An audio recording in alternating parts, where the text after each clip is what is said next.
Hi, and welcome to this live reading from Shadows Fall by Natalie Johanson, and this is presented by Itsy Bitsy Book Bits.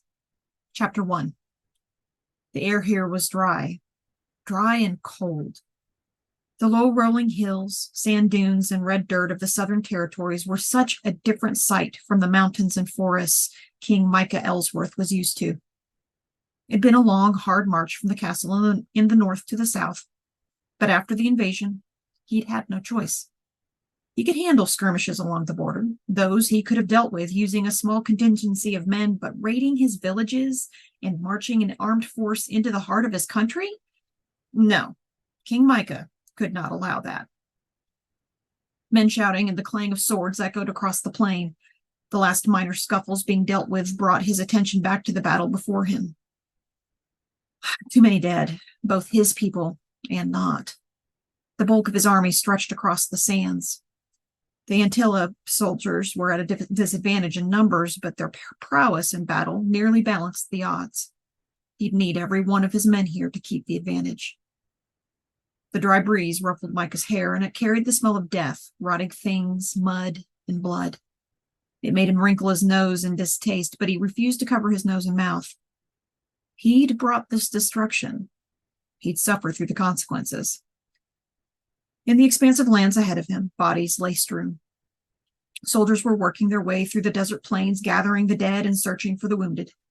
The bright red and gold armor of the Antilles glittered in the setting suns, where so much of it lay discarded in piles at his soldiers' feet. The red seemed to gleam even brighter in the russet sun. With a grunt and a roll of his shoulders, Micah turned away from the battlefield and back toward his generals. They'd gathered the Antilla chiefs and generals and lined them up on their knees. The rest of their army knelt similarly several feet back. He'd wanted them to watch. He needed them to. He limped over to General Arbo. The slice he'd taken to his thigh stung and burned with every step. General Stephen Arbo's eyes went to the bleeding line on his leg before they rose to Micah's face. He met the general's eyes, tired and hard, with dirt smeared across his face. They hadn't wanted him to come, his generals and advisors, but this was his fight. They were his people's lives, and it was his will the Antilla were challenging. He would see it to completion. These are all of them, sire. Micah glanced over at the men, some younger than he'd expected and others much older, before nodding at General Arbo. He pulled his sword from its sheath at his hip, and the murmuring and whispering of the Antilla soldiers watching died in hush. An older man, his bronzed skin weathered by a lifetime in the harsh sun, stood and met Micah's eyes with a glare full of defiance and anger.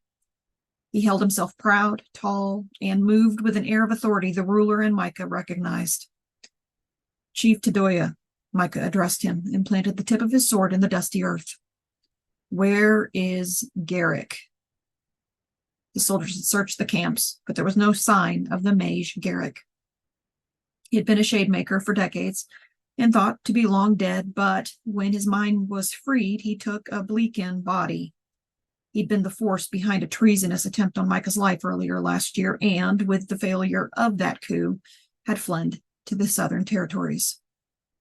For decades, the Rivonian throne had left the southern territories alone to do more or less as they pleased. His people worked the few mines worth the effort, and the Antilla left them alone. He and his predecessors hadn't forced their rule on them. Gerik had exploited that leniency. He'd recruited them to fight against crown rule and to invade his lands, kill his people. Chief Tadoya stared silently and defiantly at him. This is your last chance for kindness from me. Micah's voice boomed over the quiet lands. The Antilla soldiers moved restlessly. Kindness? Tadoya barked a laugh, his accent thick but words clear. What kindness is this? Your people are still alive. Micah's voice echoed in the wind. The silent and implied "for now" hung heavy in the pause. I ask one last time. Where is Gerik? Why would I pow before a king when I follow a god? Micah sighed and tightened his grip on his sword. His hand cramped and was slick with sweat. Your god has deserted you, he said, voice dull. They had challenged his will and rule. They had killed his envoys and ignored his attempts at peace. If they thought him a weak and simple ruler, he would make sure that was a mistake they recognized. He raised his sword in a sweeping arc. His blade came down hard and fast, and the chief fell in a heap. The Antilla warriors watched in shock, some yelling and others standing up and grabbing weapons. The Riveni soldiers were quick to push the Antilla back to submission, and Micah turned his aching eyes to the sub-chiefs. In the back of his mind, he could hear his father, voice sharp and stinging in disappointment. He would have done this months ago. Perhaps Micah should have. The bond nestled in his chest wiggled, a gentle tug that felt like a question. He ignored it. He'd address Rose and her worries later. Right now, he needed to focus, or he couldn't finish. The Antilla leaders and sub-chiefs watched him with weary eyes, tears running down many of their faces, most streaked with blood and dirt. We should execute the sub-chiefs, General Arpo said softly from his shoulder. They were just as complicit as their leader. Micah glanced at the general and turned his eyes back to the Antilla leaders. His hand tightened on his sword as he thought to do just that, wished to do just that, but then he looked past them, to the soldiers kneeling behind them, watching warily, and thought of the villages that lay deeper in the southern territories. His father would have bloodied his blade on all of them, all their leaders, their soldiers, their families. It's hard, he had said to Micah once, to raise an army when they're all dead. It had made Micah's stomach turn then, and it did again now. No, he said as softly as General Arbo had. Sire. No, he said again and turned to the general, who took a step back from whatever he saw in Micah's eyes. Micah turned his eyes back to the kneeling sub-chiefs. Who speaks for you now? The words hung in the air. The chiefs murmured quietly, their words hushed and whispered among each other before a broad-shouldered younger man stood slowly. His eyes and the cut of his cheeks were similar to Chief Tadoya. I do. His accent was thicker, words more clipped. Micah's hand flexed around the handle of his sword. Your people crossed my borders and killed mine with no provocation. You have rebelled. This is your last chance for leniency. Where is Gerik? The man pulled his shoulders back, and Micah could see the muscle flex in his jaw. Your God abandoned you to my soldiers. He convinced you to rise up against us and break hundreds of years of peaceful existence, only to lead you to your destruction. Micah's voice carried over the men. He abandoned you to my judgment and mercy. The man's jaw clenched hard enough Micah could see the muscle bunch in his cheek. He looked over his shoulder at his peers once more before turning to Micah with a tiny nod. Into the desert. Clamoring broke out behind the new chief. Several of the leaders stood, shouted, and tried to hush the chief's words, but he silenced them with a harsh glare over his shoulder. Where? Micah asked in the unsteady silence. He shrugged, a tight, jerky movement. Searching for lost things, myths. I do not know where. Damn it to all the hells. Micah's nails bit into the palm of his hand. He glanced at General Arbo. Take them away. Stephen Arbo raised his hand toward the kneeling group, and soldiers began moving the prisoners.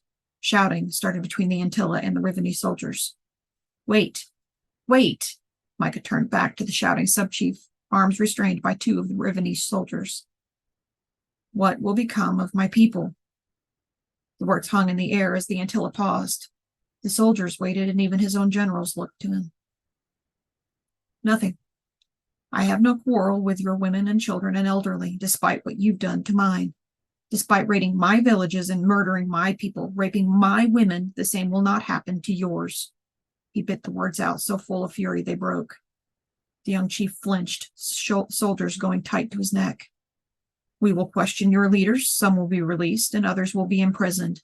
It will depend on how forthcoming they are. He waved his hand at the soldiers, and they resumed their task of moving the prisoners into the camp at the base of the hills. Micah limped away, the sting in his leg turning to a burning ache. The chain tugged, a demanding question almost in its links. Micah shrugged the feeling away again. Rose's question away. General Arbo stood silently next to him until they reached his tent. Inside, a healer was already waiting. She bowed, then pointed to his chair set at the large table covered in maps, battle pieces, and plans. Micah sat with a groaning sigh. The tent was silent as she worked, slowly and methodically, cleaning the deep gash to his thigh. Micah watched his friend, watched him chew his lip, and saw the deep frown set between his eyes. The stitching stung enough to test his ability to sit still, but he managed. Try to keep this clean, the young healer said, her hair fraying from her braid and cheeks smeared with dirt, or it'll get infected. Luckily, it's a clean enough cut. Yes, ma'am, Micah said softly as she worked. Stephen silently tracked her with his eyes until she left the tent. We will be here regardless of whether or not we kill their leaders. Micah sighed. The throbbing in his leg grew, and he resisted the urge to fidget. I'll not make martyrs out of them. That will be even harder to control. We could place your own leaders to replace theirs, and spend the next several years quelling rebellions and uprisings, arguing with our own over who must be here and for how long and why and the cost? No. Micah shifted, his urge to move winning out. We cannot risk a war on two fronts. Gerik is preparing something. I can't have my forces split between a rebellious uprising, angry lord governors, and whatever war Gerik is planning. Our soldiers are spread thin as it is. It's bad enough we're going to have to increase the military presence here. We don't have the men. Stephen nodded and lowered himself into a nearby chair. Micah looked at the map of the Southern Territories. The land was a vast desert filled with sand dunes and rocky hills. It would be nearly impossible to search the desert for Gerik, even with the help of the Antilla. And once you leave the safety of the Narrachinny River that arced up from the Southern Sea, survival in the blood-red sands became a feat only the insane tried. You were kind today, Stephen said from his chair. Kinder than I expected, kinder than your father would have been. Micah let out a long breath. His father wouldn't have stopped at the army on the foothills. His father would have marched to the villages along the river. The women and children and civilians of these people don't deserve that kind of pain. We cannot blame the entire people for the disasters of their leaders, no matter how we might long to. Stephen watched him with narrowed eyes. Micah knew his friend blamed the people for their leaders' decisions. It was easy to direct their hate at the people in front of them, at the soldiers fighting them. Many did, and they were right to.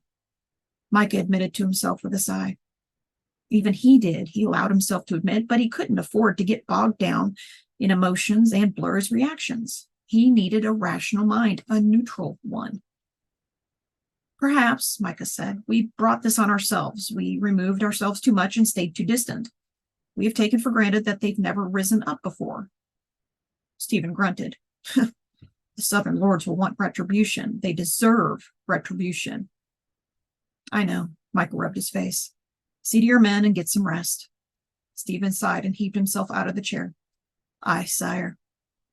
Once the general was gone and Micah was alone with his thoughts, the throbbing of his leg, he reached for the glowing chain in his mind's eye.